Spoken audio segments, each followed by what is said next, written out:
संक्षिप्त श्री गुरुचरित्र अध्याय 5. श्री गणेशाय नमः. श्री सरस्वत्यै नमः. श्री गुरुभ्यो नमः. श्रीपाद श्री वल्लभ श्री नरसिंह सरस्वती दत्तात्रेयाय नमः. नामधारक शिशराना लागे सिद्धीचे आचरणा विनवतसे कर जोडणी भक्तिभावे करुणिया गुरुचरित्र सुधारस तुवा पाजिला आम्हास तृप्त नागा हो मानस तृषा अनिक होतसे. धन्य धन्य तुझी वाणी वेध लागला श्री गुरुचरणी तू तरलासी भवानी सकळ अभिष्टे साधतील. ऐसे असता वर्तमानी उत्तर दिशे माहोरस्थानी होता विप्र महागणी नाम तया गोपीनाथ पुत्र झाला तयासी वर्षे 12 होता तयासी विवाह करती प्रीतीसी दंपती एकची वयसी अतिप्रिय महर्षी वर्धता झाली 16 वर्षे तया पुत्रासी. ऐसे प्रेमी असता देखा व्याधी आली तया पुरुषा अनेक औषधे देता ऐका आरोग्य नोहे तयासी.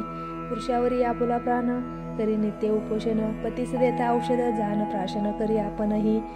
येणे परे 3 वर्षी झाली व्याधी क्षयाशी पतिवर्ता स्त्री कैशी पुरुषा सवे कष्ट तसे जितके अन्न पतीस तितकेच ग्रास आपणासी जैसी औषध देती त्यासी आपण घेतेसे पर्यसा. वैद्य म्हणती तये वेळी नव्हे बरवे त्यासी आढळी राखील जरी चंद्रमोळी मनुष्य यत्ने नव्हे आता. येणे परी पतीसहित निगती झाली पतिवर्ता किंचित काळ मार्गकर्मिता आली गाणगापुरासी. मार्गकर्मिता रोगी असी अधिक झाला त्रिदोषी उत्तरता ग्राम प्रदेशी अति संकट झाले पय. विचारिता श्री गुरुसी गेले होते संगमासी जावे म्हणून दर्शनासी निगती झाली तयेवेळी. पतिवर्ता तयेवेळी आली आपले पती जवळी पाहता झाला अंतकाळ प्राण गेला तक्षणी. जे जे सांगती मातेवर्त केली पूजा अखंडित समस्त झाले आता व्यर्थ रुसली गौरी आपणावरी. कुठे गेले माझे पुण्य वृथा पूजेला गौरी रमण कैसे केले मज निर्वाण ऐका माय बहिणी हो. ऐसे नाना परिते नारी दुःख करी अपरंपारी इतके होता अवसरी आला तेथे सिद्ध एक. तयाने कथिले स्त्रियाचे कर्म आणि सांगितले तिला सगमन करावेस तत्पूर्ती घ्यावे श्री गुरुदर्शन. सजे झाली सगमनासी आठवण झाली तियेसी गेली स्वामी दर्शनासी गेली तया संगमासी. वी टाकून या दुरी तया साष्टांग नमन करी श्री गुरु म्हणे ते अवसरी सुवासिनी होय निरंतर.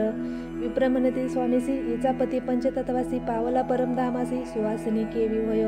प्रेत नेले स्मशानासी या आली सगमनाची निरोप घ्यावया तुम्हापासी. आली ऐसी स्वामिया श्री गुरु म्हणती दुजासी आमुचे बोल झाले इसी अयवपन स्त्रीसी संदेह न धरावा मनात. प्रेता आणुनी देखा ठेविले श्री गुरु सन्मुखा श्री गुरु म्हणती विप्रलोका सोडा वस्त्र दोर त्याचे. चरण तीर्थ तयेवेळी देती तया विप्राजवळी रोक्षा म्हणती तात्काळी प्रेतासी करीत तीर्थास्पन. श्री गुरु अमृत दृष्टी करून प्रेत झाले संजीवीन उठून बैसे तक्षण अंग मुरडित पर्येसा. तटस्थ झाले सकळ जन साष्टांग करती नमन गेले आपुल्या भुवन ख्याती झाली चौराष्ट्रा. पतिवर्तेने पतीसहित स्नान केले संगमात अंतकरणी संतोष होत पूजा करती भक्तीसी.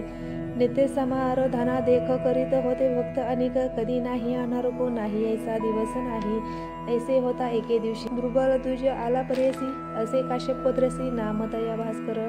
त्रिवर्गाच्या पुरथे देखा सवे असे तंडुल कणिक वरकड पदार्थ त्या स्फूर्तिका सोपस्कार असे त्यापाशी. मास 3 करमिल्यावरी समस्त मिळून दिजवरी परिहास करती आपारी श्री गुरुमूर्ती ऐकले.